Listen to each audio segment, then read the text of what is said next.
So far today, we've looked at the biblical basis for mentoring. We've looked at how we can understand our proteges through understanding worldviews, through listening, and through empathy. And then we've looked at how we can share our heart, our faith, just by living it out with a child and waiting patiently for God to open the door. But you might be saying right now, well, what about these kids? What is, who are they? What are they like? And what can I do with a kid if I'm going to take them out? So we're going to talk about this right now, making a difference with you and your match. And the first thing is, what is this thing, a mentor match? Let me tell you about the kids and families. Now, here, we're talking a lot about kids of incarcerated parents, children of incarcerated parents who have really are the highest risk group in our country. They face situations that most of us would never ever want to face ourselves, much less our children face.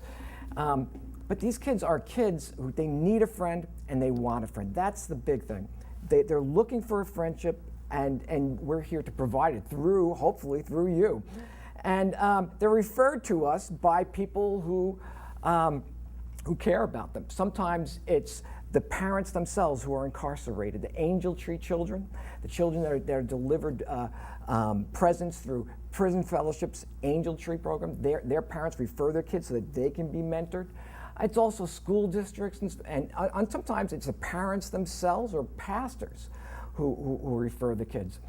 And then, why are they referred? Some of them are having issues at school or home, and sometimes they're at risk. You know, we use that term a lot, at-risk kids. And they're at risk of falling out of the mainstream, or what we say is they're at risk of falling well short of their God-given potential. You know, and then the kids and parents, each of them agree to this. Everyone's got to be in agreement. The parent says, I want this to happen. The kid says, I want this to happen. And we tell them that you are motivated by God's love for you, and you just want to share that with someone else. And that the families do not have to be Christians at all to be involved. So how do you get matched? Your ministry supervisor interviews the families, and then you are interviewed and trained like you're being done to right now. And then the ministry supervisor prayerfully brings you together, looks at certain characteristics and your preferences and says, this would be a good match. And they bring you over to the child's house, and then you sign a friendship pact. It's everybody, the mother, the child, you and the ministry supervisor pull together and do that. What does your match need? So we put you together. We've asked you to build this friendship where everybody is in agreement. What do you do? Stephanie went through some things about it. And what do they need from you, first of all? They need to trust. They need to learn to trust. A lot of the kids grow up and they've never learned to trust. Maybe they trust their mom because their mom has been there for them, but they've never learned to trust anybody outside of the home. And one study in Boston of kids who are high-risk kids showed this, that if they learn to trust just one adult outside the home, just one adult, those are the kids who made it through. Those are the kids that made it out of their difficult circumstances. All they needed was someone like you to come alongside of them and to develop trust. But the problem is that because of their circumstances, they don't trust easily. Now, I've been mentored a lot of kids, and some kids will trust you right away, and others it just takes a long, long time. And so you need to do FaceTime with children. And a FACE is an acronym for this. First, have fun. If you want to be a mentor, you have to have fun. Now, I'm not saying you have to do crazy things, you don't have to do wild things, things you think are dangerous. Just have fun. Kids don't know how to have fun, a lot of them. They don't know how to have fun in good, clean ways. And you need to change their view of adults because they assume that you're boring. And some of you are laughing out there because you're saying, well, at this point, maybe I am boring at this point in life. But you can have fun with a kid in simple ways that will change their lives for really forever. And then you need to accept them. Have fun with them, accept them. And that doesn't mean condoning everything that they do. It means three things. It's a safe, secure place where they can have confidence to explore who God made them to be. They can explore just all the potential that they have in them. A lot of kids don't, they don't have someone that they can share their dreams with. Let's say if you have a kid and your child comes to you and goes, I want to be a doctor. You go, great. Let's see what we can do. Let's work with you. Let's get you through school and you become a doctor. Now let's say a kid from a really difficult background. Maybe his father's in jail and his mother's struggling to make it along and she's just working so hard he doesn't get much time with him. You think he's going to go to his friends and say, I want to be a doctor? What are they going to do? They're going to laugh at him. They need someone to believe in, someone who says, I care about you and I believe that God's put some things in you that are so good that you don't even realize it now. And maybe I don't even realize it now. And you have to have that confidence in them. Accept them. Change their view of adults because they think that you don't either you don't care about them, and that you don't really aren't concerned about who they are. And then C, consistency. Now Stephanie covered this very well, but let me add this. Studies show that mentors who do not fulfill their commitment harm kids. And that mentoring ministries that let mentors come in and out really harm kids. If you say, I'm going to meet with you 1-2 hours a week for a year, fulfill that. Now, there's going to be times when you can't fulfill it. Maybe you're going on vacation or something comes up. As long as you're communicating with the child, that is fine. But if you say you're going to be there Tuesday evening at 6:30 to pick them up and play basketball, be there 6:30 Tuesday evening. That will help change their lives. You have to be there. Just show up.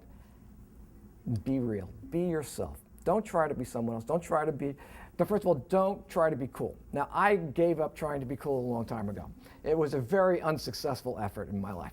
And so you don't have to be cool for kids to like you. You just have to be yourself. And being real also means, don't try to be a holy Christian person that speaks the language and does all the right things. Love God. Make it known that you love God and you're following God. But they're going to know who you are. They'll see through all the facades that you can put up very quickly. And then, so you're going to change their view of adults because they assume that you don't care or that you're untrustworthy. And finally, it's expectations or hopes for your match. This is important because you have to expect your match to succeed. As I said before, a lot of people don't expect them to succeed. In schools, they're not expected to succeed. And you have to expect a mutual friendship. It has to be a give and take. You have to set appropriate boundaries. You wouldn't let them do things that were inappropriate around you. And so you have to do that. And they would probably do the same with you. And then you have to expect yourself to respect your match. It's very easy not to respect kids. Kids go through life where people just look past them. They think you're really inconsequential. But you have to respect them. Show them that you care about them, that you are concerned about them, that you see them as a creation of God with unlimited great potential. You have to change their view of adults because many adults have low expectations of kids what we consider at risk. Now, in my own family, I had a son. We had a great home, great place for him to grow up, but he had trouble reading. And so he was in a special ed program, and I remember every year we'd have this meeting with all the special ed people, and my wife and I would just make sure that we both showed up at that meeting. And I remember the 8th grade meeting, they went in there and he had already filled out the courses he wanted to take for high school. And they looked at him and they said, oh, you signed up for Latin. You shouldn't take Latin. I said, that's really, really gonna give you a hard time first year of high school. And he said, no, I want to take Latin. He goes, I really want to do this. And They said, no, I think it's difficult. And we stepped in and we said, listen, he said he wants to take Latin. He's taking Latin. That's what he's going to do. And they said, well, you signed up for an upper level math course. We don't want you to kind of get into that kind of difficulty the first year. And he looked at them and said, I want to be an engineer. He goes, I really want to have that opportunity, and I need to take that course to be able to do that. And they said, oh, that's going to be too difficult. And we stepped in and we said, no. He said he wants to do that. He wants to do that. You know, now he is an engineer. He's in engineering school. He started engineering school this year. You know, he made it through those difficult times, persevered. But what about the kid who has no one there with him when the teachers are saying, you really shouldn't take that? You know, you really can't do that just yet. You know, think about the kids who maybe go to those special ed meetings with the teachers, and mom is there, but she's kind of harried, and there aren't two people speaking up for them, and mom maybe doesn't know how to speak up for them. And maybe mom doesn't even believe that he can be that medical doctor. Think about those kids. Those kids need someone like you to believe in them. They need someone to be able to give them the confidence to say to the teachers, I can do this. I can be someone. I can get to that point where I can experience all that God has put in me. Because everybody has low expectations of kids who come from difficult circumstances, especially kids who have a parent who is incarcerated. So how do you change their perceptions? First of all, you're going to have fun. All right, and then you're going to accept them unconditionally. You're going to be consistent in your time and throughout your attitude with them. And then expect them to succeed.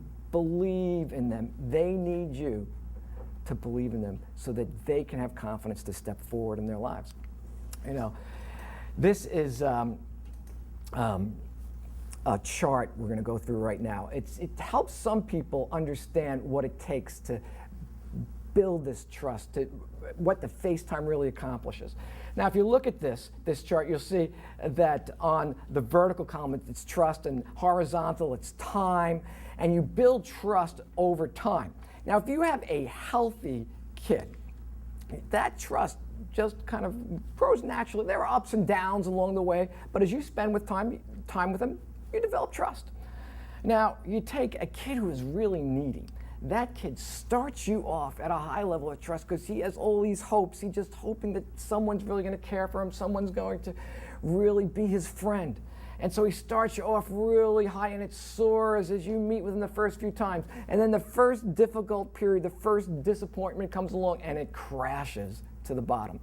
Now, that first section we call the honeymoon period. And that's when the kid's real excited. And then that second section, for the mentor, we call that the valley of the shadow of death, because that's when a lot of mentors want to quit because they say, oh, this kid doesn't like me. He doesn't want to spend time with me. You know, but those are the kids that need you to stick it out. And if you do stick it out, if you get through those difficult periods, that's going to take off again, and it's going to soar just as high as a healthy kid. And he'll have that confidence that you will be there for him. But then there's another kid. There is the hurting kid. And this kid, you can see that kid does not trust for a long period of time. If you look at that line, it's just flat along there. Now, you notice we don't put in 1 week, 2 weeks, 1 month, 1 year. I can't tell you what that is. That could be 3 weeks. It could be 3 years for certain kids. It might take them that long. Our old executive director, Hal Orr, tells the story that when he met with his first kid that he mentored, he showed up and the kid wasn't there. And so he waited on his fender, just sat on his fender for 45 minutes, and then the kid came around the corner and got in the car, and he didn't say anything, and he just said, next week we're meeting at 3 o'clock. And he said, oh yeah, I'll be there at 3 o'clock. Next week, shows up, no kid, waits on the fender of his car. 45 minutes later, kid comes around the corner, and he goes, you know, I don't have much time because I'm a chiropractor. I have a practice. I have a lot of business things. I don't, I can't do that. Spend, a lot of time with you. So let's just show up on time. So he goes, yeah, I'll be there on time. Next week, Hal shows up on time, no kid. 45 minutes later, kid comes around the corner. He goes through the same thing. The next week and every other week, the kid showed up on time. Kid was there. And so at the end of the year, we have this evaluation and kind of a system where we can see whether you and the child want to up for another year. And so at that meeting, the kid turns to Hal and goes, do you know where I was those first 3 weeks, for those 45 minutes? And he goes, no, I have no idea. And he goes, I was around the corner just watching you, waiting for you to leave. Did you think of that? You know why he was doing that? Because his father had always promised, I'll do this with you. I'll come and I'll visit you. And he would never come. And so he just had this history of disappointment from males. He didn't have any trust in males at all. And so when Hal said, I'm going to be there, he didn't want to take the chance of risking that hope in Hal. So he just hoped Hal would go away. So he tried to really sabotage his real chance at a relationship. But Hal stuck it out.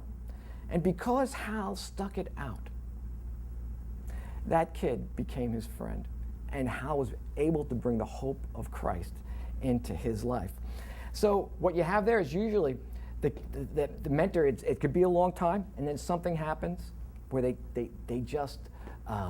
start to trust and slow. And then usually there's some sort of crisis in their lives that brings them to the point where they begin to trust thoroughly and it soars. So you see, all three types of kids can get to that point where you have a very close trusting relationship. There are very different paths. Again, the mentors often want to quit in that valley of the shadow of death when either the kid drops the trust or is just not trusting for a long time. We have to be the types of people who will go and stick it out with a kid. It's not going to happen with every match. Not every match is going to test you. Not every kid feels that way. But some of them are going to. And we have to be the people who stick there consistently through it and show them that we care. Children who have an incarcerated parent also have some special needs that need to be considered. Some of these kids have behavioral problems. Some of them withdraw. They won't talk. They won't interact with people. And so they need someone to draw them out. Some kids go through depression. And so that you may see them that they don't look like they're interested in everything. And they need they don't look like they're interested in anything. So they need someone to kind of show them that they care, to help them just see some hope in life. Some of them have attention problems for various reasons that they can't concentrate. It may not even be ADD. It's just that they're just not used to being in a stable environment, and they haven't been in a stable environment, so there really isn't the chance to develop those attention abilities. I had a foster son, and I remember one day he said to my wife, he goes, this is really different than where I used to live. And my wife goes, well, what way? She goes, well, where I lived, it was chaos. It was chaos all the time. There was always yelling, there was screaming, there was fighting. I said, here, it's boring. and that was a good thing. He needed some boring in his life. He needed someone where it was stable, where people went to work every morning and he was required to go to school every day. And then unfortunately, as I said before, some of these kids could be the highest risk kids in our world, and a lot of them may get into criminal behaviors. That is all too common for kids with an incarcerated parent. The kids, though, that have someone that shows them another way, that invests in them, are the kids that have the hope of making it out of those circumstances. The special needs show this, that they need a connection with their parent. They need someone who can say, why don't you write a letter to your mom or dad who's in prison? Why don't you reach out in some way? Or when a letter does come from their mom or dad who's in prison, to respond to it, because some kids don't even want to respond to their parent because they are embarrassed, because they have shame and guilt because of what's happened to their parents. It carries on in their lives. And a good mentor will come alongside and say, you're not your father, you're not your mother. you have a choice of going a different path. And you don't have to be ashamed because of what has happened in their lives. You can have hope for a new life. And then breaking negative cycles.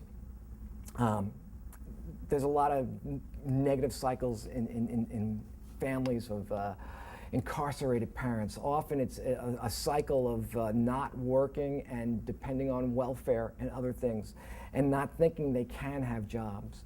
I've been in homes where there have been no working parents, ever. No one to get out of bed in the morning at 6:30 and hop on a bus and get to a job.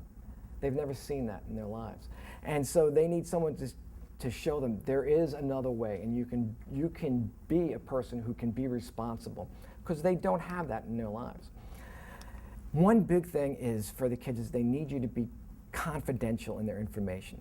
They don't want anybody to know that their parent is in jail. So you have to keep everything confidential. We'll cover this a little more in a few minutes. You have to listen without judgment, as we said before, and especially about judging their parents and their parents' behavior. And you have to encourage them in their worth and their potential at all times. They need to know that you believe in them. But then what do you do? How do you spend time together? An hour or two a week, what are you going to do? Well, we're going to see some examples. We're going to go back to those kids in that original video that we showed you from Mentor Kids USA in Phoenix, and we'll see some of the things that they did with their mentors.